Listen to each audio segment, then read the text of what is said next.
Meus irmãos, vamos orar, fazer nosso momento de oração em nome de Jesus.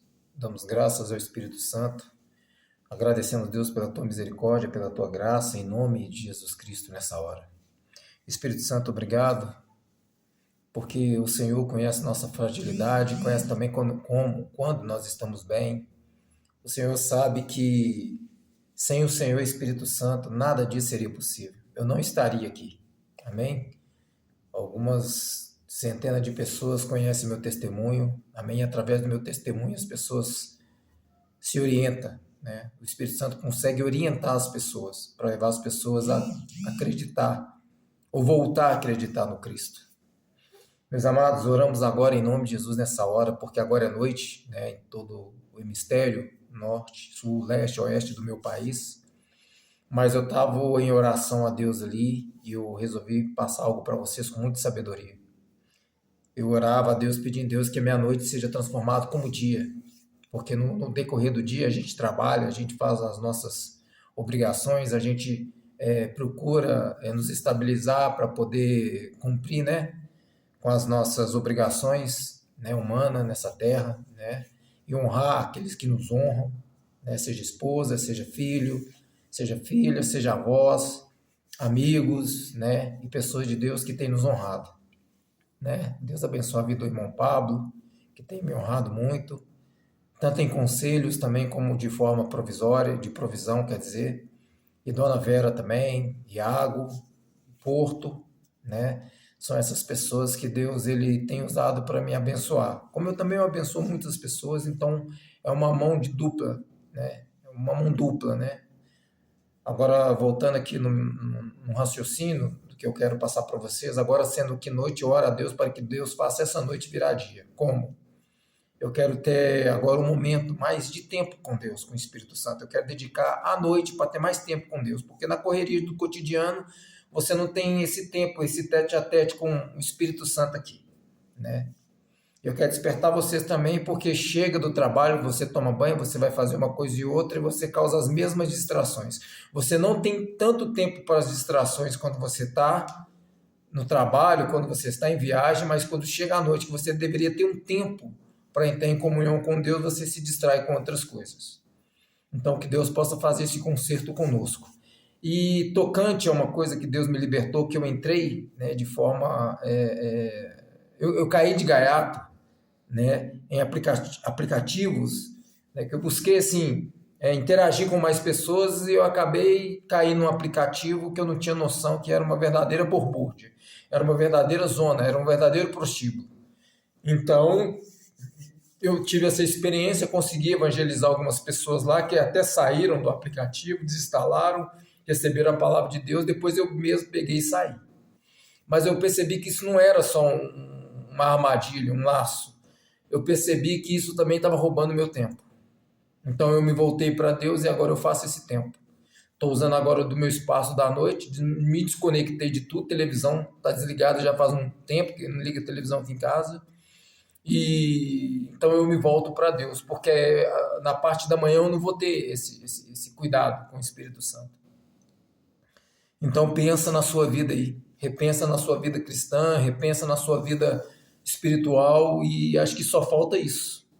Esse é o motivo de muitas pessoas estar dormindo ou religiosas, demasiadas, ou elas estão debaixo de uma direção de guias de cego.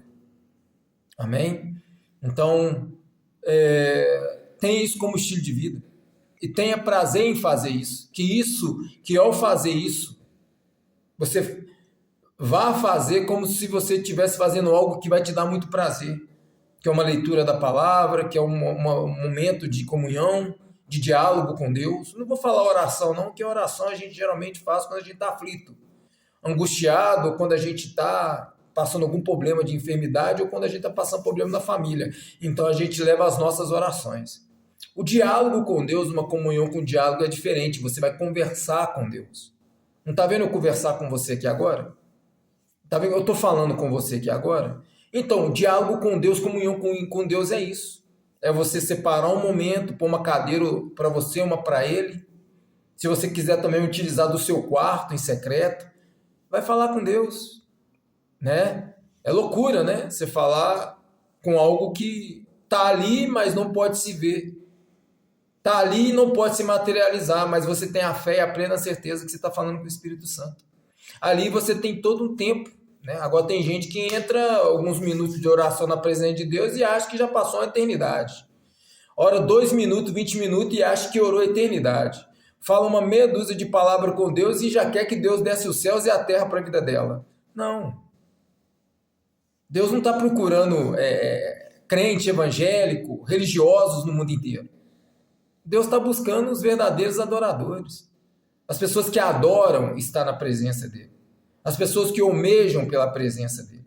As pessoas que conhecem e por estar dedicando estar na presença dele, aprender a vontade dele, as pessoas mal sabem que elas vão conhecer no Deus. Deus, ele se permite essas pessoas conhecer realmente quem ele é, mas é na comunhão. Fora da comunhão, você vai à igreja de crente evangélico e outras coisas que existem no mundo aí, como uma cartilha, entendeu? Para cumprir com um compromisso, isso tudo é de forma mecânica.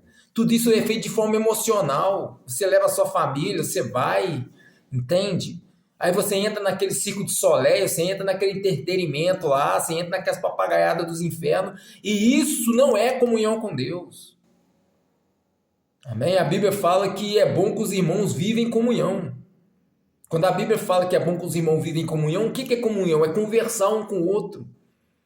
É expor a vida um para o outro. É expor o pecado um para com o outro. Porque a Bíblia diz, confessai uns aos outros em oração. Amém? Então é isso. Com Deus não é diferente. E deixa eu te ensinar uma coisa muito poderosa aqui. Ele nunca esteve, ele nunca vai estar por todo tempo que ele é Deus desde a eternidade na religião. Nunca teve. Nunca, em religião nenhuma. Nunca teve. A Bíblia fala que eu sou. O Senhor disse eu sou. Antes de qualquer coisa existir, eu já era. E outra coisa, nenhuma religião no mundo, seja lá qual for, principalmente a de crente evangélico, Deus não fala através deles. Nunca falou. Deus fala através da palavra dele, usando homens de Deus. É Deus que desce naquela pessoa, por aquela pessoa ter a presença do Espírito Santo, ou por aquela pessoa ter o temor de Deus dele, ele vem sobre aquela pessoa e ele usa aquela pessoa na palavra dele. Entende? Só que você tem a palavra dele em casa, uma Bíblia. Você não tem a Bíblia? É a palavra de Deus. Deus fala com você através dela, mas para isso você precisa desconectar de tudo. Você precisa esvaziar a sua mente da religiosidade, do sistema religioso, das programações religiosas, porque tudo isso é uma programação. A religião de crente evangélica é o que tem mais programado as pessoas, enganado as pessoas numa programação. Entende? Faz parte do esquema e do sistema. Esse não é o verdadeiro evangelho e esse não é o Cristo. Deus, ele nos ensina que Deus, ele agrada da sinceridade. Amém? Entre na presença de Deus, faça da sua casa a congregação. Porque a igreja somos nós, a noiva somos nós, mas faça do seu habitat, da sua casa, uma congregação. Tem pessoas que cuidam, varre a congregação lá, varre lá, arruma lá, faz, né, arrumenta lá, mas a casa dela mesmo é uma varrida, um pano de chão, uma tirada de poeira, de forma esporádica, né, para manter a beleza do ambiente. Não, você tem que arrumar a sua casa material, você tem que arrumar a sua casa material e fazer da sua casa a congregação. Ali você invoca a presença do Espírito Santo, ali você busca Deus e ali também vai haver batalhas. Porque que casa que é santificada, consagrada a Deus e preparada para Deus que o inimigo não quer destruir? Entende? Então você está andando em comunhão com Deus, você vai ter um encontro real com Deus, você vai saber não da totalidade dele, porque ele é um Deus eterno, e ele não revela a sua glória, e a sua identidade de um Deus. Não revelou nem para os antepassados. Não revelou nem para Davi, não revelou nem para Abraão, não revelou nem para Elias, para José. Entende? Ele fez feitos de um Deus. Ele fez feitos que só um Deus pode fazer, em todas as gerações, em todo o tempo. Mas ele jamais se revelou ao homem. Mas você vai conhecê-lo em parte. Em parte, em vida, você vai conhecê-lo. Mas isso não é para qualquer um. Isso não é para crente, não é para evangélico, não é para religioso, não é para religião nenhuma. Porque o próprio Senhor Jesus Cristo, ele disse: aqueles que o meu Pai escolheu, é os que virão a mim. Aqueles a quem meu Pai me dá. Quer dizer, o Deus Pai é que nos dá aos cuidados de Jesus Cristo. E Ele nos dá aos cuidados de Jesus Cristo, e o Jesus Cristo que subiu, quem está aqui agora é o Espírito Santo, que vai nos trazer os cuidados. Mas a obra do Espírito Santo é essa, é levar a criatura de volta para o Criador. Amém? As conquistas que você tem pela fé na palavra de Deus, as suas conquistas pessoais, agrada a Deus, porque você está utilizando do poder que Deus colocou dentro de você. Mas isso não significa que você conheceu a Deus. As suas experiências com sua fé através da palavra, as suas conquistas materiais e pessoais, não te dão uma salvação. Isso não te revela o Cristo. Amém?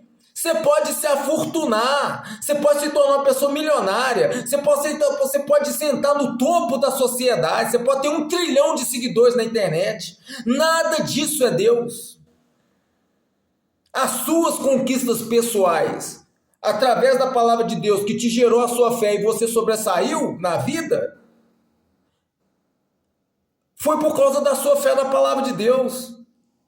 Você não conhece a Deus, você jamais conheceu a Deus. Agora, o que te leva a ter um encontro real com Deus é quando você busca o reino dele em primeiro lugar e você busca a presença do Espírito Santo. Ah, ô Ramon, servo do Deus vivo, na minha congregação tem uns dias de buscar o Espírito Santo. Ah, então quer dizer que o Espírito Santo ele não desceu na terra, não. Jesus Cristo não subiu e ele não desceu para ficar aqui perpetuamente, não. É só naqueles dias lá que o Espírito Santo vem lá da glória de Deus e vai lá na sua congregação. Que dia que é? Me fala aí. É no domingo e na quarta que eles buscam lá? Que dia que eles buscam lá o Espírito Santo? É só nesse dia que o Espírito Santo sai lá da glória de Deus e desce lá? Engano. Mentira. Dias. Quer dizer que tem dias programados para o Espírito Santo? Isso é porque você é um desgraçado. Um fanático kamikaze suicida sem uma salvação, um maldito religioso que foi enganado e vive enganando as pessoas. O Espírito Santo, ele desceu. Jesus Cristo disse: eu vou enviar o Espírito Santo para que vocês não fiquem órfãos. Ele não subiu. E quando o Espírito Santo ele recolhe as orações, as conversações das pessoas em todo o mundo, ele leva para Deus numa única hora. Agora, se você não for pelo Espírito Santo, só o Espírito Santo pode nos conduzir à pessoa de Jesus que está lá em cima. Então você escolhe, ou você usa a sua fé para buscar suas coisas, seus assuntos pendentes pessoais, ou você busca o reino de Deus em primeiro lugar. É uma questão de inteligência. Pensa bem, se o Senhor Jesus disse: buscar em primeiro lugar o meu reino e a minha justiça, em primeiro lugar, number one, que as demais coisas lhe serão acrescentadas. Então seja inteligente. Se eu buscar o reino de Deus, as coisas do alto, se eu fugir da aparência do pecado, se eu não for tragado pela religiosidade, se eu não me tornar escravo do sistema religioso, se eu for direto em minha fé a Deus, então eu vou buscar o reino de Deus, a justiça de Deus, e Deus me prometeu que não iria me faltar nada. Agora, ao contrário dessa religião, dessa geração, colocando os bois na frente da carroça, é essa: busca os seus interesses, busca Deus para Ele te abençoar nas áreas da sua vida. E o reino de Deus nada. E da onde você pensa que vem as bênçãos? Vem do inferno? Vem de baixo para cima? Você consegue entender isso? Porque isso até um analfabeto entenderia. Quer dizer que o Deus está lá em cima. E quando Deus resolve te abençoar, porque Ele agrada de você, do seu estilo de vida, as bênçãos vêm do inferno, sai lá do inferno e sobe e vem de baixo para cima, ou as bênçãos de Deus vêm de cima para baixo? É por isso que Ele disse, buscai o meu reino, que está nos céus. Entende? E as pessoas se perdendo, e as pessoas se martirizando, e as pessoas se tornando abajulador, puxador de saco de religiosos. Mas isso aqui que eu estou dando para vocês é para homens, repete comigo, vem cá, homens, jovens, crianças, mulheres, anciões de Deus. Nós somos um povo a minoria. As pessoas que irão para a glória de Deus são a minoria, que entenderam isso. Isso é o Cristo. Ele não mudou, ele nunca mudou. Mas agora tira você suas conclusões. Libertar você do sistema religioso per capita financeiro, nem Deus, querido. Deus não tira você daí não. Então eu oro em nome de Jesus para que você tenha um encontro real com o Espírito Santo. Faça do Espírito Santo, sabe por quê? Jesus falou, se pecar contra mim, ainda haverá perdão. Mas se pecar contra o Espírito Santo, nem nesse século, nem no outro haverá perdão. Então o Espírito Santo ele é maior. E para finalizar, para vocês, eu sempre digo que sem o Espírito Santo, não haveria nem o Pai nem o Filho. Ele sustenta ambos. Só para você ver quem é o Espírito Santo. O Espírito Santo, ele sustenta a glória de Deus. O Espírito Santo, ele sustenta a glória de Deus. Você não está entendendo o que é isso, não? Ah, a religião não vai te ensinar isso, né? Não vai mesmo, não. O dia que você entender o peso do Espírito Santo, quem é o Espírito Santo, aí você vai ter um encontro real com o Pai e com o Filho. Porque o Espírito Santo, ele é o Pai e o Filho. Amém? Meu nome é Ramon, datado da data de 1977, servo real do Deus vivo, e falei. E o Pix que eu peço para vocês, meus amados, é o mesmo de sempre. É o mais caro Pix de toda a religião no mundo. Eu sou barato, não sou caro. Eu sou muito caro. O Pix que eu peço para vocês são as suas orações, que vale mais do que peso em ouro e prata e joias e toda sorte de pedra preciosa. As suas orações é que sustentam esse ministério. Você, estou falando para religioso não, de lado, eu tiro de lado os religiosos. Eu estou falando para você, que é cristão, que é um homem e uma mulher de Deus. As suas orações têm muita eficácia. Traz muita coisa para a minha vida. Faz esse Pix aí, ora por mim, em nome de Jesus, para que o Senhor Deus veja graça, para que Deus tenha misericórdia, para que Deus me ajude, pelo teu Espírito, a alcançar corações. Dê esse vídeo para alguém. Não seja orgulhoso, não seja um fanático, um religioso, uma pessoa ruim, religiosa. Abra seu coração, dê esse vídeo para alguém. Presenteie alguém, porque isso é libertador. Vai libertar pessoas de religião, vai libertar mente e corações. E Deus, não se esqueça que tudo isso que Deus está fazendo, usando pessoas, é por amor a você, por amor à sua alma. Que Deus abençoe você e sua casa em nome de Jesus.